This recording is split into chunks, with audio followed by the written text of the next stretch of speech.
En alguna ocasión he comentado cómo muchas veces las torpezas de los apóstoles han sido torpezas gloriosas porque han posibilitado que Jesús nos haya dejado de su doctrina más preciosa y de mayor hondura evangélica, de mayor hondura espiritual. Lo escuchábamos ayer cuando el pobre Tomás le decía a Jesús: pero Señor, si no sabemos a dónde vas, ¿cómo podemos saber el camino? Bueno, pues si el pobre Tomás no hubiera dicho esas palabras, Jesús no nos hubiera dicho: Tomás, ¿no sabes que yo soy el camino, la verdad y la vida? Una expresión que a todos nos ha resultado enormemente luminosa, que nos da una doctrina de Jesucristo extraordinaria y que no aparece en ningún otro lugar de la palabra de Dios, sino es gracias a la torpe pregunta del pobre apóstol Tomás.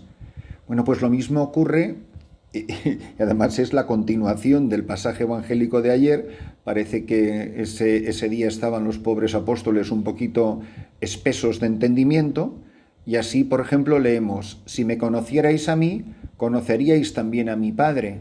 Ahora ya lo conocéis y lo habéis visto. Y entonces, en vez de Tomás, el pobre Felipe. Felipe le dice: Señor, muéstranos al Padre y nos basta. Jesús le replica: ¿hace tanto tiempo que estoy con vosotros y no me conoces, Felipe? Quien me ha visto a mí, ha visto al Padre. ¿Cómo dices tú, muéstranos al Padre?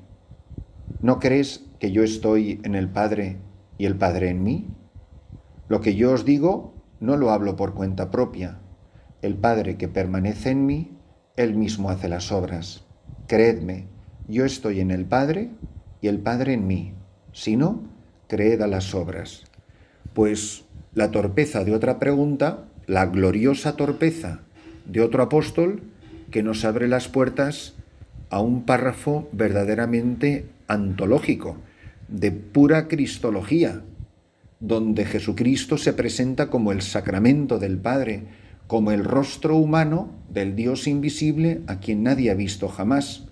Dirá luego San Pablo, con la precisión que le caracteriza: en él habita corporalmente toda la plenitud de la divinidad.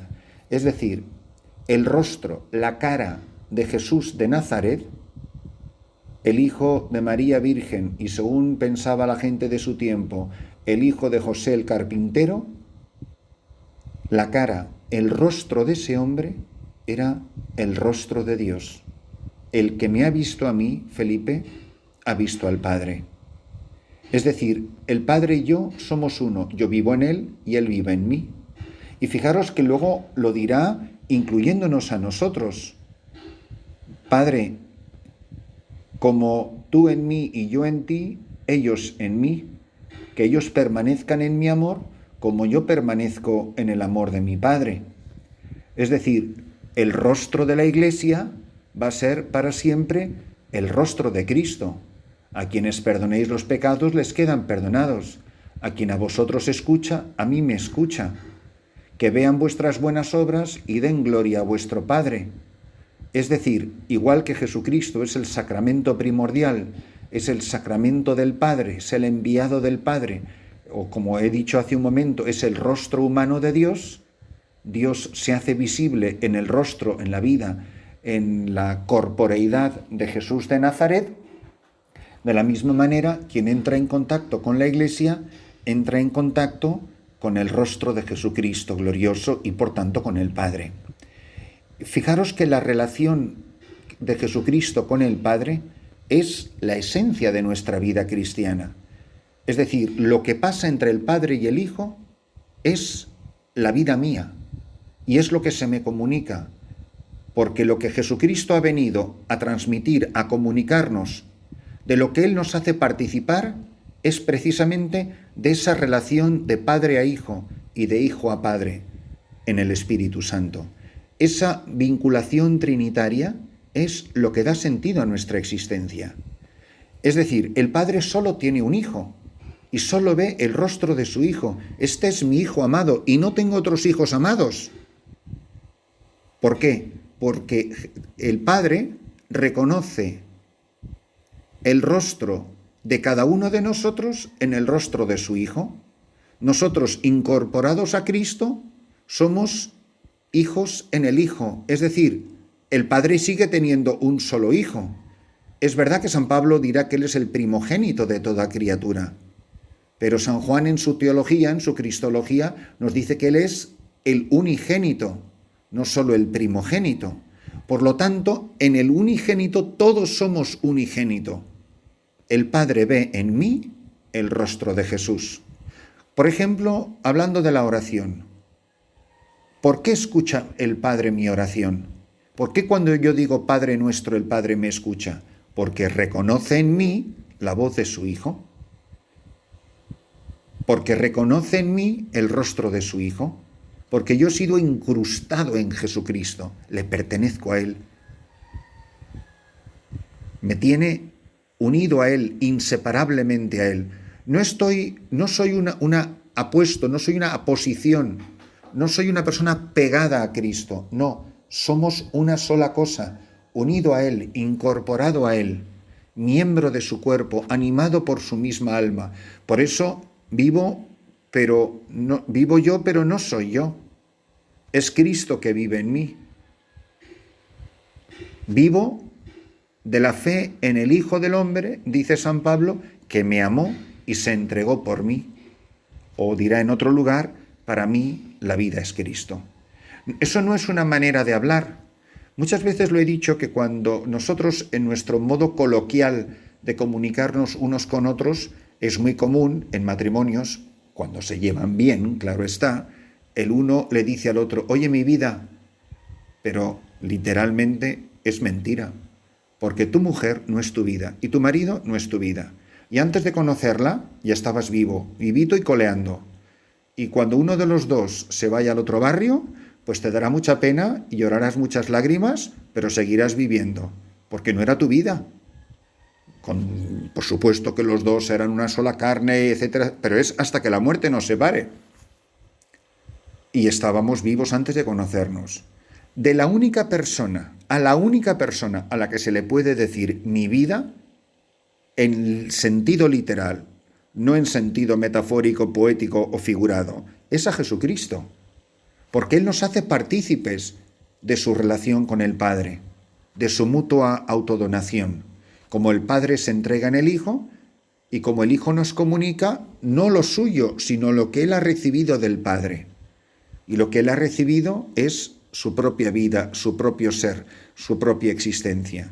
Existimos desde toda la eternidad, lo dice San Pablo al comienzo de la carta a los Efesios, existimos de toda la eternidad, Dios Padre antes de la creación del mundo nos eligió en Cristo para que fuéramos santos e irreprochables ante Él por el amor.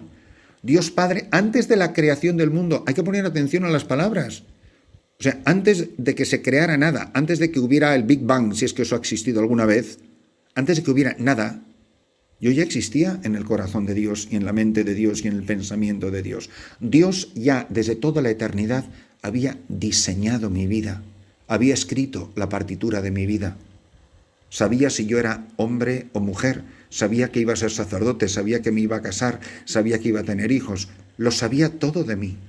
La historia de mi vida está escrita, es para que se cumpla la Escritura, como decía tantas veces los evangelios, particularmente en los relatos de la Pasión.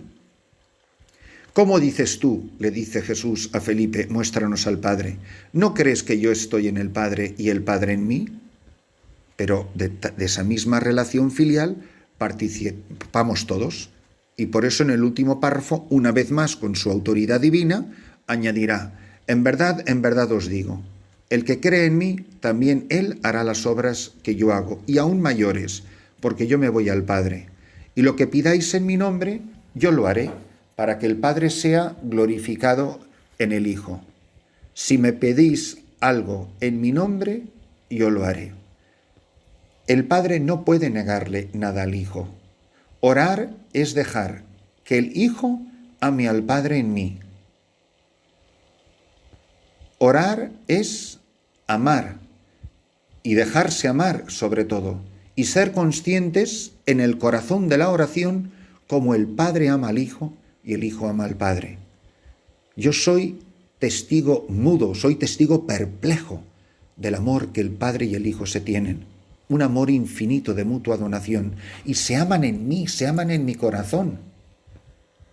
Se han encontrado el Padre y el Hijo, eternamente, claro está, en el corazón de quien vive en gracia de Dios. Esta es la maravilla. Por eso la oración de un cristiano es infalible si nosotros permitiéramos a Jesús hablar al Padre y pedir en su nombre, que es dejarse mover por su Espíritu. Por eso la única oración que es infalible es la del hágase tu voluntad. Porque como siempre se va a hacer la voluntad de Dios, si yo pido algo que no es voluntad de Dios, evidentemente eso no es oración cristiana, porque es una oración que nace de mí, no nace del corazón de Cristo. Abrimos el corazón, le pedimos a la Virgen María, que es maestra en esta escuela de oración, que nos enseñe a orar, que nos enseñe a amar a su Hijo, que nos enseñe a amar como su Hijo ama al Padre y como el Padre ama a su Hijo y la ama a ella, que ella nos enseñe a orar como enseñó a su Hijo Jesús, para que también nosotros sepamos reconocer en el rostro de Cristo el rostro del Padre, y para que cuando la gente te mire a ti y la gente me mire a mí, vea algo, el rostro glorioso y bellísimo de Cristo Jesús en tu rostro y en mi rostro. En nuestras vidas brille el rostro de Jesús.